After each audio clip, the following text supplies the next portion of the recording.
Hello friends, welcome back to Hindi miss. இன்னைக்கு இந்த வீடியோவில் ராஷ்டிரபாஷா நியூ சிலபஸ் புக்கான ராஷ்டிரபாஷா பாட்டிய புஸ்தக் புக்கில் பத்திய பாட்டில் ஃபர்ஸ்ட் போயமான சுபகாமனா போயமுடைய இஆர்சி தான் படிக்க போகிறோம். இந்த சுபகாமனா போயமை லைன் பை லைன் ஏற்கனவே எக்ஸ்பிளைன் பண்ணி ஒரு வீடியோ அப்லோட் பண்ணியிருக்கேன். அந்த வீடியோ இது வரைக்கும் பார்க்கலன்னா டிஸ்கிரிப்ஷன் பாக்ஸில் பிளேலிஸ்ட்கான லிங்க் இருக்குது. அந்த லிங்க்கை கிளிக் பண்ணி பார்த்தீங்கன்னா வீடியோக்கான லிங்க் வரும். இப்போ இந்த ஃபர்ஸ்ட் போயம்கான இஆர்சி படிக்கிறதுக்கு பேஜ் நம்பர் 8 எடுத்துக்கோங்க.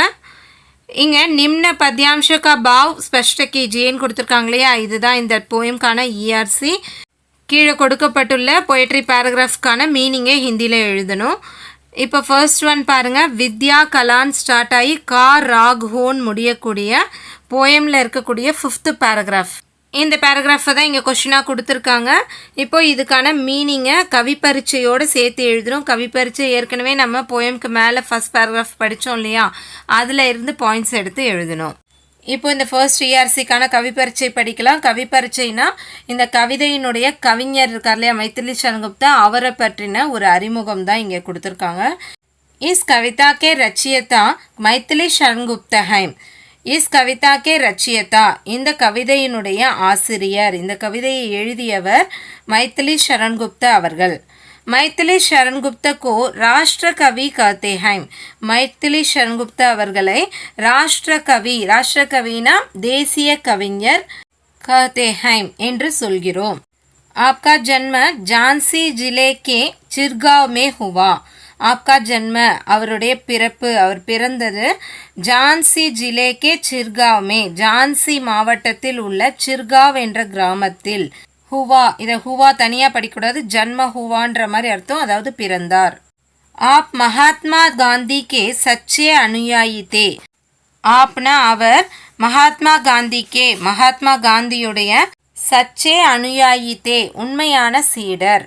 भारत सरकार ने आपको संसद सदस्य मनोनीत किया और पद्म भूषण की उपाधि से अलंकृत किया. भारत सरकार ने, इंडियन गवर्नमेंट, இந்திய அரசு, आपको அவருக்கு, संसद सदस्य, संसद सदस्यனா MP, member of the parliament, பாராளுமன்ற உறுப்பினராக, மனோனித் கியா நியமித்தது, और மற்றும் பத்மபூஷன் கி உபாதி சே, பத்மபூஷன் விருதுடன், அலங்கிருத கியா கௌரவித்தது. பாரத் பாரதி பஞ்ச்வட்டி சாகேத் யசோத்ரா ஆதி ஆப்கி பிரசித்த ரச்சனாயே ஹைம்.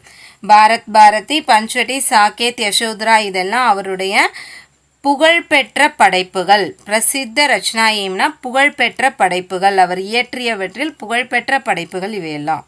आप सन 1964 में स्वर्ग सिदारे, அவர் இயர் 1964ல் இறந்தார். ஸ்வர்க சிதாரேனா இறந்தார். he died in the year of 1964.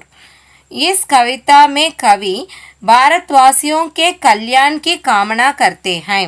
इस कविता में, இந்த கவிதையில், கவி கவிஞர், भारतवासियों के कल्याण की இந்தியர்களுடைய நன்மைக்காக, காமனா கர்த்தே ஹைம் வாழ்த்துகிறார்.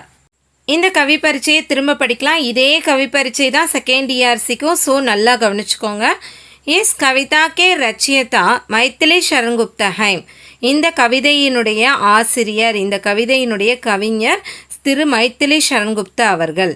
மைத்திலி சரண்குப்தா கோ ராஷ்டிர கவி கஹ்தே ஹைம். மைத்திலி சரண்குப்தா அவர்களை தேசிய கவிஞர் என்று அழைக்கிறோம். ஆப்கா ஜன்ம सन 1886 में ஜான்சி ஜிலே கே சிர்காவ் மே ஹுவா. அவர் 1886ஆம் ஆண்டு ஜான்சி மாவட்டத்தில் சிர்காவ் என்ற ஊரில் பிறந்தார்.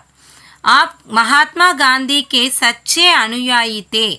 அவர் மகாத்மா காந்தி அவர்களுடைய உண்மையான சீடர். भारत सरकार ने आपको संसद का सदस्य मनोनीत किया और पद्म भूषण की उपाधि से अलंकृत किया. இந்திய அரசு அவரை பாராளுமன்ற உறுப்பினராக நியமித்தது மற்றும் பத்மபூஷன் விருதை கொடுத்து கௌரவித்தது. பாரத் பாரதி பஞ்ச்வட்டி சாகேத் யசோத்ரா ஆதி ஆப்கி பிரசித்த ரச்சனாயே ஹைம். பாரத் பாரதி பஞ்ச்வட்டி சாகேத் யசோத்ரா இதெல்லாம் அவருடைய புகழ்பெற்ற படைப்புகள். आप सन 1964 में स्वर्ग सिधारे. அவர் 1964 ஆண்டு இறந்தார். इस कविता में कवि भारतवासियों के कल्याण की कामना करते हैं. இந்த கவிதையில் கவிஞர் மைதிலி சரண்குப்தா அவர்கள் இந்தியர்களுடைய நன்மைக்காக வாழ்த்துகிறார், தன்னுடைய நல்வாழ்த்துக்களை கூறுகிறார். பாவ்னா இங்கே கொடுத்துருக்காங்க இல்லையா கொஸ்டின்ல அந்த பொயட்ரி லைன்ஸ், அதுக்கான மீனிங் ஹிந்தியில் இருக்கு.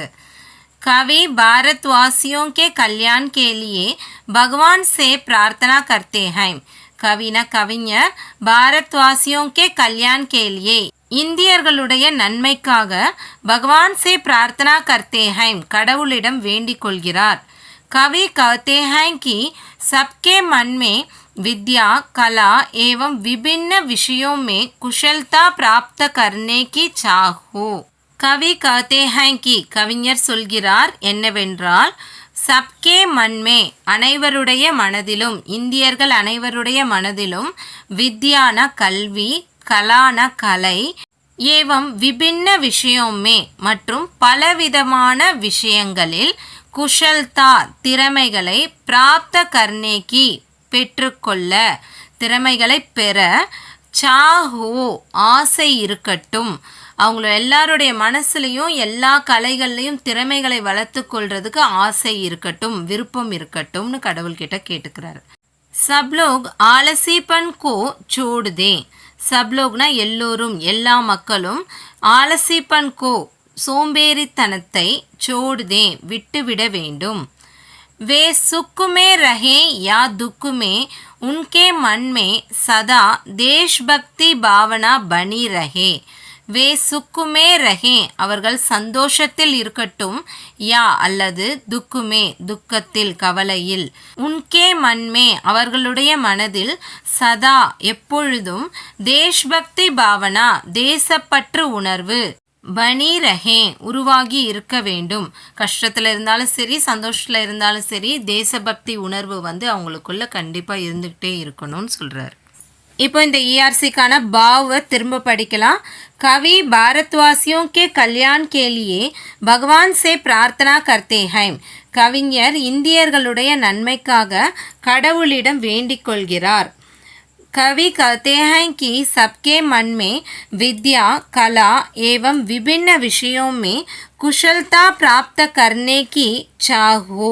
இந்தியர்கள் எல்லோருடைய மனதிலும் கல்வி, கலை மற்றும் பலவிதமான விஷயங்களிலும் திறமைகளை பெற ஆசை, விருப்பம் இருக்க வேண்டும் என்று கடவுளிடம் கவிஞர் வேண்டிக் கொள்கிறார். சப்லோக் ஆலசிப்பன் கோ சோடுதே எல்லோரும் சோம்பேறித்தனத்தை விட்டுவிட வேண்டும் என்றும், வே சுக்குமே ரஹே யா துக்குமே உன்கே மன்மே சதா தேஷ்பக்தி பாவனா பனி ரஹே அவர்கள் சந்தோஷமாக இருந்தாலும் சரி, கவலையாக இருந்தாலும் சரி, அவர்களுடைய மனதில் எப்பொழுதும் தேசபக்தி உணர்வு உருவாகி இருக்க வேண்டும் என்றும் கடவுளிடம் வேண்டிக் கொள்கிறார். இப்போ ஃபர்ஸ்ட் ईआरसी படிச்சாச்சு. செகண்ட் ईआरसीக்கான கொஸ்டின் பாருங்க. உப்பலக்ஷ கே பீச்சேன் ஸ்டார்ட் ஆகி பக்ஷஹோன் முடியக்கூடிய இந்த சுபகாமனா போயமுடைய 8th பேராகிராஃபை தான் இங்கே கொஸ்டினாக கொடுத்துருக்காங்க. இதுக்கான கவி பரீட்சை இந்த ஃபஸ்ட்டு போய்ட்ரி ईआरसी படித்தோம் இல்லையா, அதுக்கான கவி பரீட்சையே தான். ஸோ ஒரே கவி பரீட்சை படித்து 2 ईआरसीக்குமே ஆன்சரில் எழுதிக்கலாம். அதனால் இந்த கவி பரீட்சையை திரும்ப நான் எக்ஸ்பிளைன் பண்ணாமல் நெக்ஸ்ட்டு பாவுக்கு போயிடுறேன். நெக்ஸ்ட் பேஜில் இருக்க பாருங்கள் இந்த போய்ட்ரி ईआरसीக்கான பாவ். कवि भारतवासियों के कल्याण के लिए भगवान से प्रार्थना करते हैं. கவிஞர் இந்தியர்களுடைய நன்மைக்காக கடவுளிடம் வேண்டிக் கொள்கிறார். இந்த லைனும் ஏற்கனவே நம்ம ஃபர்ஸ்ட் போய்ட்ரி ईआरसीயோடைய பாவில் படித்ததே தான். भारतवासियों का मन हमेशा अपने लक्ष्य की प्राप्ति में लगे रहे.